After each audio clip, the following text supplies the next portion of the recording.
నమస్తే అందరికి. లాస్ట్ వీడియోలో మనం మజిల్ బిల్డింగ్ గురించి తెలుసుకున్నాం. ఇప్పుడు అడ్వాన్స్ లెవెల్లో మజిల్ బిల్డింగ్ అంటే అడ్వాన్స్ లెవెల్లో మజిల్ గ్రోత్ బిహైండ్ సైన్స్ అంటే ఏంటో సింపుల్గా తెలుసుకుందాం. దీంట్లో మోస్ట్ ఇంపార్టెంట్ వచ్చేసి మెకానికల్ టెన్షన్.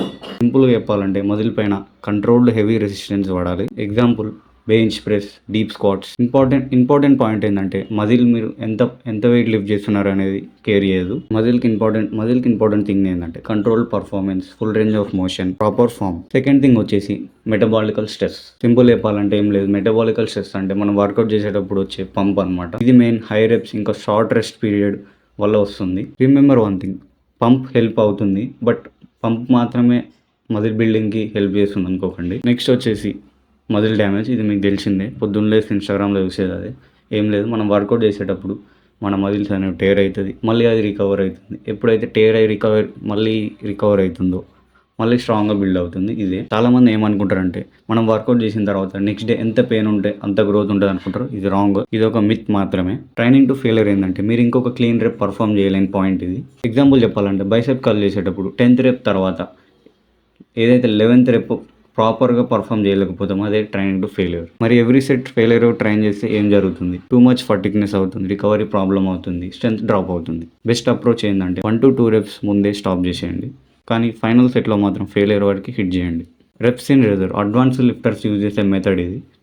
ఎగ్జాంపుల్ చెప్పాలంటే మీరు ఏ వర్కౌట్ తీసుకున్నా ఒక 12 reps చేయగలుగుతారు, బట్ మీరు 10th rep దగ్గరనే ఆపేయాలి. అంటే ఇంకొక 2 reps చేయగలిగే అంత స్ట్రెంత్ ఉంటుంది మీ దగ్గర. ఏదైతే 2 reps ఉంటుందో దాన్ని రెప్స్ ఇన్ రిజర్వ్ అని అంటాం మనం. బెస్ట్ మజిల్ గ్రోత్ రేంజ్ ఏంటంటే 2 to 3 reps రిజర్వ్లో పెట్టుకోండి. నెక్స్ట్ వచ్చేసి range of motion, full stretch ఇంకా ఫుల్ కాంట్రాక్షన్. ఇంకా ఎగ్జాంపుల్ చెప్పాలంటే డీప్ స్క్వాట్స్. హాఫ్ స్క్వాట్స్ కొట్టే రేంజ్లో డీప్ స్క్వాట్స్ కొట్టండి. హార్సల్ రేప్ చేసే ప్లేస్లో ఫుల్ రేంజ్ ఆఫ్ మోషన్లో చేయండి. ఎందుకంటే ఎక్కువ మజిల్ ఫైబర్స్ వర్క్ అయితే మీ వర్కౌట్ స్ప్లిట్స్లో కాంపౌండ్ ఇంకా ఐసోలేషన్ వర్కౌట్ ఈ రెండు కలిపి ఉండేలాగా చూసుకోండి. అంటే కాంపౌండ్లో ఏమేమి వస్తాయంటే స్క్వాట్స్, బెంచ్ ప్రెస్, పుల్అప్స్.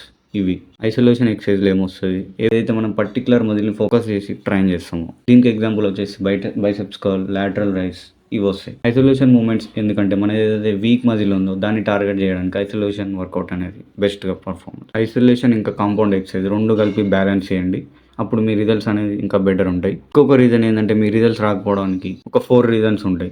అదేంటంటే volume recovery, strength progress, week muscles. ఈ 4 థింగ్స్ని ట్రాక్ చేసుకొని మనం వర్కౌట్ చేస్తే మంచి రిజల్ట్స్ వస్తాయి. ఇంకొకటి బిగ్గెస్ట్ అడ్వాన్స్డ్ మిస్టేక్స్ ఏంటంటే, ఈ మిస్టేక్స్ నేను కూడా చేసిన స్టార్టింగ్లో డైరెక్ట్గా అడ్వాన్స్ టెక్నిక్స్కి జంప్ అవ్వడం, drop sets, crazy super sets, too much volume, ఇలాంటివి నేను ఫాలో అయ్యాను బిగినర్ ఉన్నప్పుడు. అప్పుడు నా రిజల్ట్స్ అనేవి కంపేర్ టు నౌ కొంచెం తక్కువనే ఉండేది. రియాలిటీ ఏంటంటే మజిల్ గ్రోత్ అనేది బేసిక్స్ నుంచే ఉంటుంది. కరెక్ట్ ప్రయారిటీ దేనికి ఇవ్వాలంటే బేసిక్ వర్కౌట్స్కి ఇవ్వాలి ఫస్ట్. ఈ టైంలో మనం మెయిన్గా ఫోకస్ చేయాల్సింది వెయిట్ గెయినింగ్ మీద, స్ట్రెంత్ గెయినింగ్ మీద, ప్రాపర్ ఫామ్ మాస్టర్ చేయడం. ఫ్యాన్సీ టెక్నిక్స్ గురించి టెన్షన్ అవసరం లేదు. ఇప్పటి నుంచే బేసిక్స్ నుంచి కన్సిస్టెన్సీ ఫాలో అవ్వండి. మజిల్ ఆటోమేటిక్గా గ్రో అవుతుంది. మజిల్ బిల్డింగ్కి సీక్రెట్ వర్కౌట్స్ కాదు, consistency, progressive overload, proper food, recovery, ఇవి రియల్ సీక్రెట్స్. వీడియో నచ్చితే లైక్ చేయండి. నాకు సాధ్యమైనంత వరకు ఎంత సింప్లిఫై కావాలంటే అంత సింప్లిఫై చేసి చెప్పిన. ఇంకేమన్నా ఇంప్రూవ్ కావాలంటే కామెంట్ చేయండి. So see you next video. నచ్చితే లైక్ చేయండి, షేర్ చేయండి, సబ్స్క్రైబ్ కూడా చేసుకోండి. మీరు సబ్స్క్రైబ్ చేస్తే నన్ను ఎంకరేజ్ చేసినట్టు ఉంటుంది, నాకు ఇంకా మోటివేషన్ వస్తుంది, ఇంకా మంచి వీడియోస్ చేయడానికి ట్రై చేస్తుంటా. సో నాకు సాధ్యమైనంత వరకు ఎంత సింప్లిఫైడ్ అయితే అంత సింప్లిఫై చేసి చెప్తున్నా. ఇంకా కూడా ట్రై చేస్తే ఎంత సింప్లిఫై అంటే అంత సింప్లిఫై. నేను కూడా అన్నీ నేర్చుకొని మీకు షేర్ చేసుకోవడమే. నేను పెద్ద తురుమని ఏం చెప్పుకుంటలేను, బట్ షేర్ చేసుకోవడం వల్ల ఇది నాకు ప్యాషన్ అనమాట. ఈ ఫిట్నెస్లో ఉన్న ప్యాషన్ నాకు ఈ థింగ్స్ అన్ని నేర్చుకునేలా చేస్తుంది. So see you next video. ఏ జీవితంలో తగిలిన దెబ్బ వల్ల జీవితం దెబ్బతిందని నువ్వు అనుకుంటున్నావో అక్కడి నుంచే నీ జీవితం మరో మలుపు తిరగబోతోంది మిత్రమా. Wait it. జీవితంలో కోల్పోయిన అవకాశం ఉంది. ఆ ఉద్యోగమో, వివాహ బంధమో ఏదైనా కానీ తీసిపారే గడ్డి పరక అదంతా. ఏ జీవితంలో